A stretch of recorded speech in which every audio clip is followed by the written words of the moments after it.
Hello students, আশা করি তোমরা সবাই ভালো আছো। আমি শিশির স্যার। আজকে আলোচনা করব মেটারনিক সিস্টেম বা মেটারনিক তন্ত্র।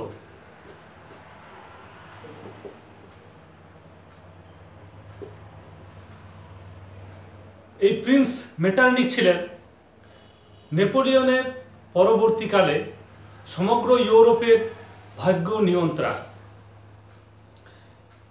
তিনি 1809 থেকে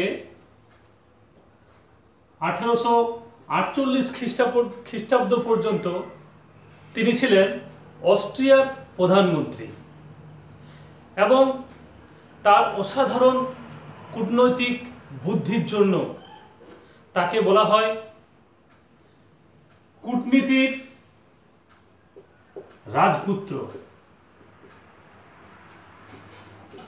বা প্রিন্স অফ ডিপ্লোমেসি।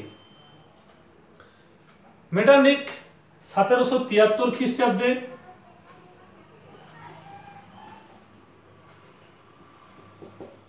অস্ট্রিয়ায় এক সম্ভ্রান্ত জমিদার পরিবারে জন্মগ্রহণ করেন।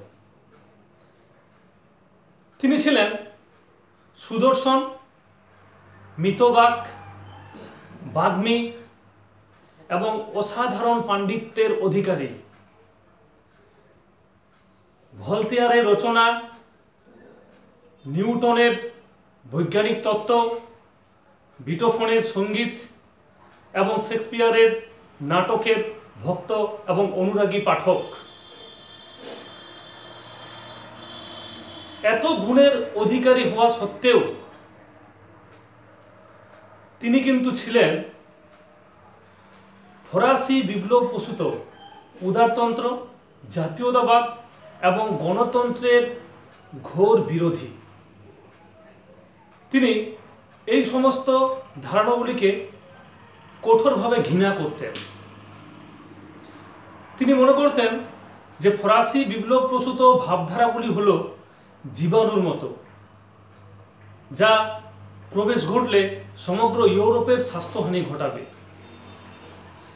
এবং এগুলি ছিল তার কাছে সহস্র মুখ বিশিষ্ট দানব, যা সমগ্র সমাজকে গ্রাস করে নেবে এবং তার কাছে এগুলি ছিল রাজনৈতিক বিশৃঙ্খলা। তাই তিনি এই ফরাসি বিপ্লব প্রসূত ভাবধারাগুলিকে দমন করে ইউরোপে পুনরায় সেই প্রাচীন রাজতন্ত্র, গির্জাতন্ত্রকে প্রতিষ্ঠা করার কঠোর সমর্থক হয়ে পড়ে। তাই তাকে বলা হয় রক্ষণশীলতার প্রতীক। এবং এই আদর্শগুলির প্রতি তার ঘৃণার কারণ হিসেবে অনেকে বলেছেন যে তিনি ছিলেন অভিজাত পরিবারের সন্তান এবং যেহেতু ফরাসি বিপ্লবের ফলেই এই সামন্ততন্ত্রের অবসান ঘটেছিল, তাই তিনি এই ফরাসি বিপ্লবকে কিন্তু মেনে নিতে পারেননি। এছাড়া ফরাসি বিপ্লবের সময় জোহানেসবার্গের যে বিশাল আঙুরের ক্ষেত নষ্ট হয়েছিল তা তিনি কোনোদিনও ভুলতে পারেননি এবং অত্যন্ত বাস্তব বুদ্ধির অধিকারী মেটারনিক কিন্তু ভালোই অনুভব করেছিলেন যে এই সমস্ত ফরাসি বিপ্লব প্রসূত আদর্শগুলি যদি ইউরোপে ছড়িয়ে পড়ে তাহলে অস্ট্রিয়া জার্মানিতে তার প্রাধান্য স্থাপন বজায় রাখা যাবে না।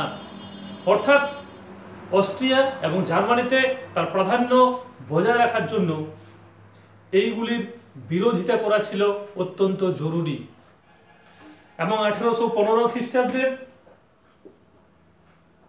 ভিয়েনা সম্মেলনে মেটারনিক ছিলেন সভাপতি এবং এই সম্মেলনের সভাপতি হিসেবে তিনি সমগ্র ইউরোপে প্রাক বিপ্লব যুগের রাজনৈতিক অবস্থাকে ফিরিয়ে আনা বা রাজতন্ত্রকে পুনরায় প্রতিষ্ঠা করা এবং ফরাসি বিপ্লব প্রসূত ভাবধারাগুলিকে দমন ও সমগ্র ইউরোপব্যাপী তার চরম কর্তৃত্ব প্রতিষ্ঠা করার জন্য তিনি যে নীতির প্রয়োগ ঘটিয়েছিলেন তাকেই বলা হয় মেটারনিক সিস্টেম বা মেটারনিক তন্ত্র।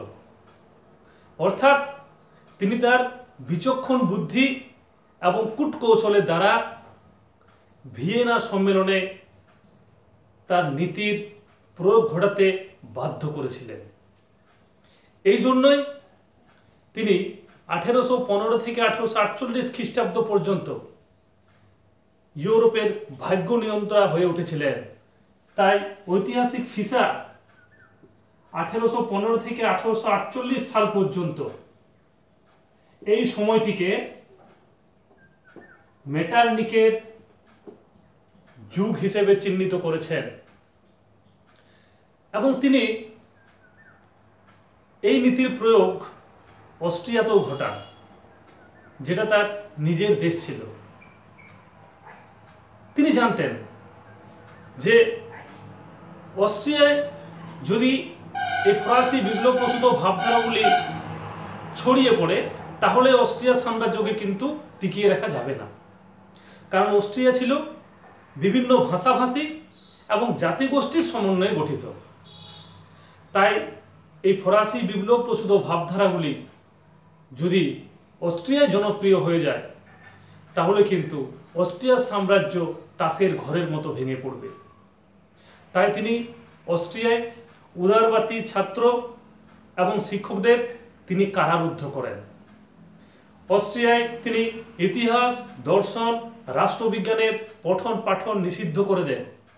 বিদেশি পুস্তক, বিদেশি পত্রিকা এবং বিদেশি পণ্ডিতদের অস্ট্রিয়ায় প্রবেশ নিষিদ্ধ করে দেন।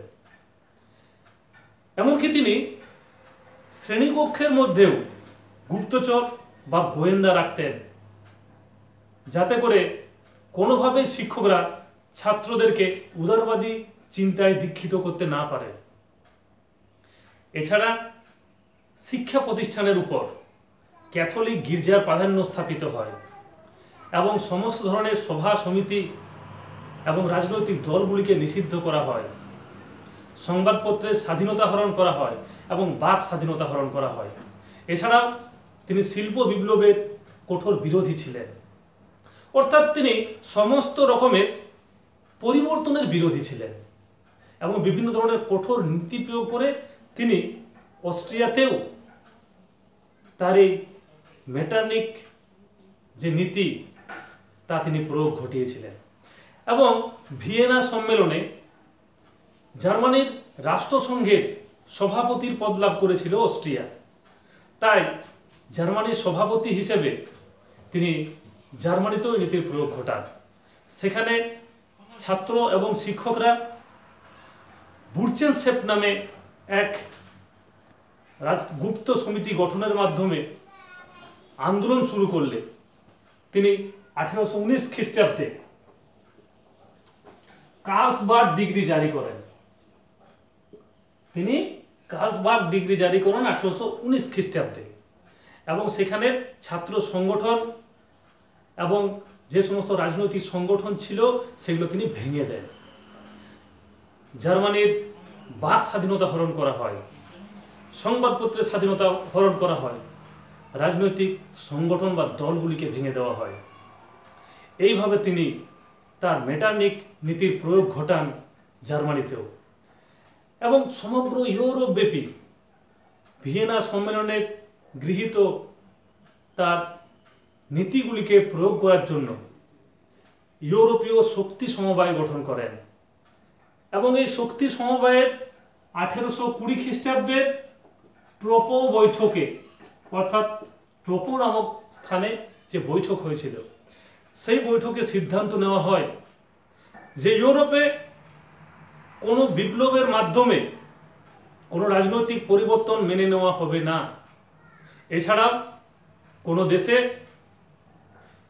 রাজনৈতিক আন্দোলন শুরু হলে বা জাতীয়তাবাদী আন্দোলন শুরু হলে ইউরোপীয় শক্তি সমবায় তা বলপূর্বক দমন করবে। এইভাবে তিনি সমগ্র ইউরোপব্যাপী তার কর্তৃত্ব কায়েম করার চেষ্টা করেন এবং ইতালির লোম্বার্ডি, পারমা, মোডেনা, নেপল, সিসিলি ও স্পেনে গণতান্ত্রিক আন্দোলন শুরু হলে ইউরোপীয় শক্তি সমবায় তা কঠোর হস্তে দমন করে এবং গ্রিসে আন্দোলন শুরু হলে মেটারনিক রাশিয়াকে সাহায্য করা থেকে বিরত করেন। এইভাবে সমগ্র ইউরোপব্যাপী তিনি তার কর্তৃত্ব প্রতিষ্ঠা করেছিলেন। তা সত্ত্বেও আমরা অবশেষে বলতে পারি যে মেটারনিক যে চরম দমনমূলক প্রগতি বিরোধী নীতির দ্বারা তিনি তার মেটারনিক ব্যবস্থাকে কায়েম করেছিলেন, তা যুগবিরোধী হলেও তা কিন্তু 1815 থেকে 48 পর্যন্ত টিকে ছিল এবং 1848 সালে ফ্রান্সে ফেব্রুয়ারি বিপ্লবের ধাক্কায় এই মেটারনিক ব্যবস্থার পতন ঘটে এবং তিনি ইংল্যান্ডে আশ্রয় নিতে বাধ্য হন।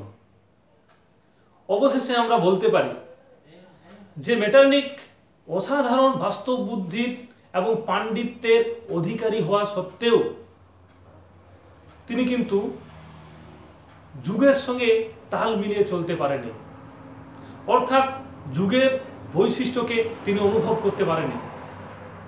কারণ মানব জীবনের বৈশিষ্ট্যই হলো গতিশীলতা এবং পরিবর্তনশীলতা, এবং এই পরিবর্তনশীলতার বিরুদ্ধে গিয়ে পৃথিবীর কোনো শাসক কোনোদিনও শাসন করতে পারেনি।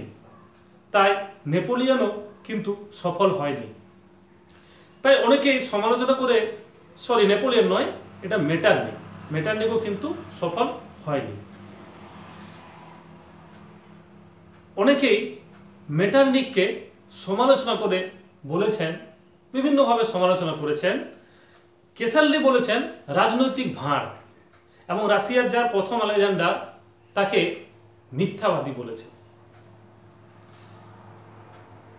এত সত্ত্বেও দীর্ঘ 1815 থেকে 1848 সাল পর্যন্ত যে তিনি এই মেটারনিক ব্যবস্থাকে কায়েম করেছিলেন এবং ইউরোপের ভাগ্য নিয়ন্ত্রণ হয়েছিলেন তা কিন্তু অনস্বীকার্য।